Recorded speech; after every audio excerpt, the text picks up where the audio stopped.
নমস্কার বন্ধুরা, food lover চ্যানেলে সবাইকে স্বাগত জানাই। আশা করি সবাই খুব ভালো আছেন। আজকে আপনাদের সাথে সম্পূর্ণ নিরামিষ পদ্ধতিতে মটর ডালের বড়ার রসার রেসিপি শেয়ার করব, যা খেতে খুবই সুস্বাদু হয়। গরম ভাতের সাথে এটি খেতে দুর্দান্ত লাগে। এছাড়া রুটি পরোটার সাথেও খেতে মন্দ লাগে না। তাহলে চলুন ঝটপট রেসিপিটি দেখে নিই। আশা করি আমার আজকের রেসিপি সবার খুবই ভালো লাগবে। মটর ডালের বড়ার রসা বানাবার জন্য এখানে 1 কাপ পরিমাণ মটর ডাল সারা রাত ধরে জলে ভিজিয়ে রেখেছি। এবার ডালটাকে খুব ভালো করে পরিষ্কার করে জলে ধুয়ে তারপর মিক্সার জারে বেটে নেব। আর এখানে নিয়ে নিয়েছি দুটো মাঝারি সাইজের আলু। আলুটা খোসা ছাড়িয়ে তারপর ডুমো করে কেটে নেব। এবার ডালটা বেটে নেব। তার জন্য মটর ডালের সাথে নিয়ে নিয়েছি দুটো কাঁচা লঙ্কা। ঝালটা অবশ্যই আপনারা আপনাদের স্বাদ অনুযায়ী দেবেন। আর 1/2 ইঞ্চ টুকরো করে কেটে রাখা আদা। এবার মিক্সার জারে এর একটা মিহি পেস্ট বানিয়ে নেব। দেখুন এখানে মিক্সার জারে খুব সুন্দর করে ডালটাকে বেটে নিয়েছি। এবারে এর মধ্যে কিছু উপকরণ অ্যাড করে দেবো। দিয়ে দিচ্ছি 1/2 টিস্পুন হলুদ গুঁড়ো, 1/2 টিস্পুন লবণ আর 1/2 টিস্পুন কালো জিরে। এবার খুব ভালো মতো মিশিয়ে নেব। সমস্ত উপকরণ দিয়ে খুব ভালো মতো মিশিয়ে নেবার পর 2 থেকে 3 মিনিট ধরে খুব ভালোভাবে ফেটিয়ে নিয়েছি। এবার মটর ডালের বড়াগুলোকে ভেজে নেব। রান্নাটা করবার জন্য গ্যাসের উপর একটা কড়াই বসিয়ে কড়াইটা খুব ভালো মতো গরম করে নেওয়ার পর এতে দিয়ে দিয়েছি পর্যাপ্ত পরিমাণে সর্ষের তেল। তেলটা এখানে খুব ভালো মতো গরম হয়ে গেছে। এরপর এতে ফ্যাটানো মটর ডালটাকে দিয়ে দিচ্ছি।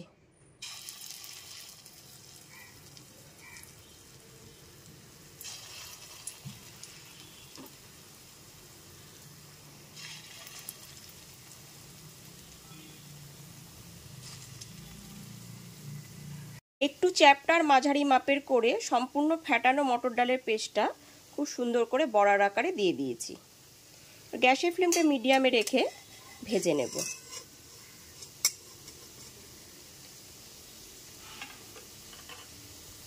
বড়ার এক দিকটা হয়ে গেলে পরে অপর পিঠটা উল্টে ভেজে নিচ্ছি।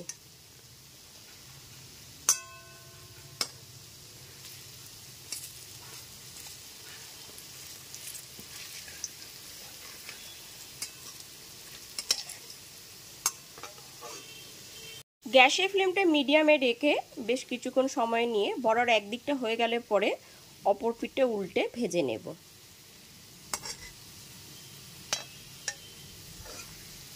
গ্যাসের ফ্লেমটা লো টু মিডিয়ামে রেখে বেশ কিছুক্ষণ সময় নিয়ে বড়াগুলো খুব ভালো করে লাল করে ভেজে নিয়েছি।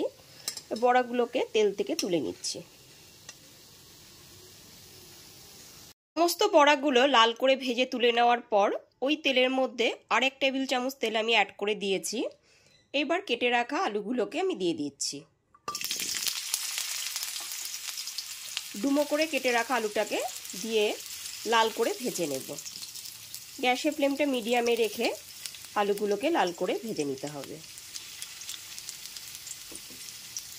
সমস্ত আলুগুলো ভেজে তুলে নেওয়ার পর ওই একই তেলের মধ্যে এবার ফোড়নে দিয়ে দেব 1 টিস্পুন গোটা জিরে, একটা শুকনো লঙ্কা আমি একটুখানি দুটো টুকরো করে দিয়ে দিয়েছি, আর একটা তেজপাতা। ফোড়নটা এখানে হালকা করে ভেজে নেওয়ার পর এরপর এর মধ্যে দিয়ে দিচ্ছি কুচি করে কেটে রাখা একটা টমেটোর টুকরো।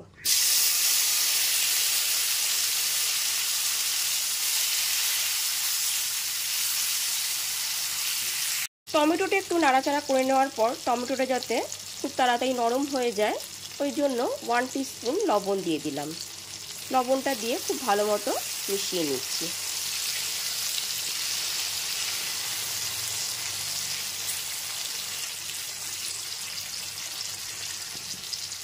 লবণটা দিয়ে খুব ভালো মতো মিশিয়ে নেবার পর গ্যাসের ফ্লেমটা মিডিয়ামে রেখে টমেটোটা একটু নাড়াচাড়া করে নিয়েছি। এখানে টমেটোটা অনেকটাই নরম হয়ে গেছে। এরপর এর মধ্যে গুঁড়ো মশলাগুলো অ্যাড করে দেবো। দিয়ে দিচ্ছি 1/2 টিস্পুন হলুদ গুঁড়ো, খুব সুন্দর একটা কালার আনার জন্য দিয়ে দিচ্ছি 1 টিস্পুন কাশ্মীরি লঙ্কার গুঁড়ো, 1 টিস্পুন জিরের গুঁড়ো, আর দিয়ে দিচ্ছি 1 টিস্পুন ধনের গুঁড়ো। এবার গ্যাসের ফ্লেমটা মিডিয়ামে রেখে মশলাটা খুব ভালো মতো কষিয়ে নেব। তার জন্য সামান্য একটুখানি জল দিয়ে দিচ্ছি। জলটা দিয়ে খুব ভালো মতো মিশিয়ে নেবার পর গ্যাসের ফ্লেমটা মিডিয়ামে রেখে যতক্ষণ না পর্যন্ত মশলাটা থেকে তেল রিলিজ হয়ে আসছে ততক্ষণ পর্যন্ত খুব সুন্দর করে মশলাটাকে কষিয়ে নিতে হবে।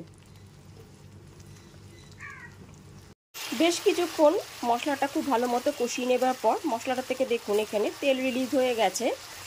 এরপর এর মধ্যে ভেজে রাখা আলু টুকরোগুলোকে দিয়ে দিচ্ছি। আলু টুকরোগুলো দিয়ে দেওয়ার পর খুব ভালো মতো কষিয়ে নিতে হবে।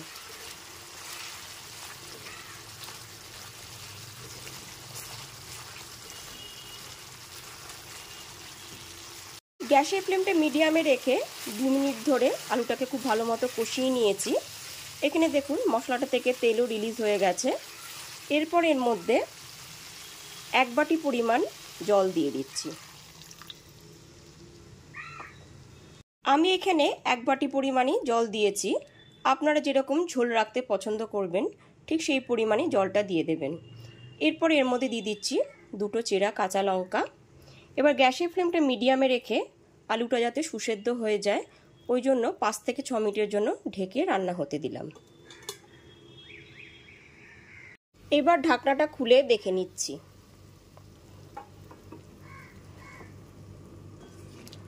এখানে দেখুন ঝোলটা ফুটেই গেছে, আলুগুলো সুসেদ্ধ হয়ে গেছে।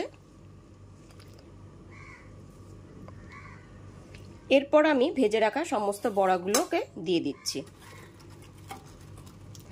আলুটা এরকম সেদ্ধ হয়ে যাওয়ার পরে কিন্তু বড়াগুলোকে দিতে হবে। আগে থেকে বড়াগুলো দিয়ে দিলে পরে কিন্তু বড়াগুলো গলে যেতে পারে। সমস্ত ভেজে নেওয়া মটর ডালের বড়াগুলো দিয়ে দেওয়ার পর খুব ভালো মতো মিশিয়ে নিয়েছি। এরপর এর মধ্যে দিয়ে দিচ্ছি 1 টিস্পুন চিনি। যেহেতু নিরামিষ রান্না চিনিটা দিলে পরে স্বাদটা কিন্তু খুবই ভালো আসবে। চিনিটা দিয়েও খুব ভালো মতো মিশিয়ে নিচ্ছি।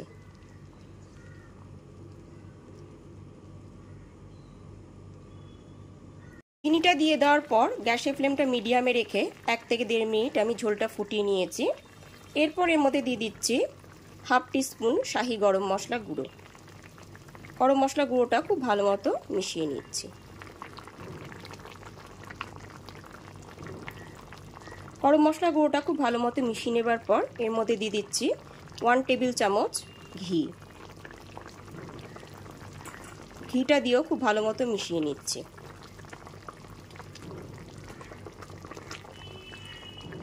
ঘি আর গরম মশলাটা খুব ভালো মতো মিশিয়ে দিয়েছি।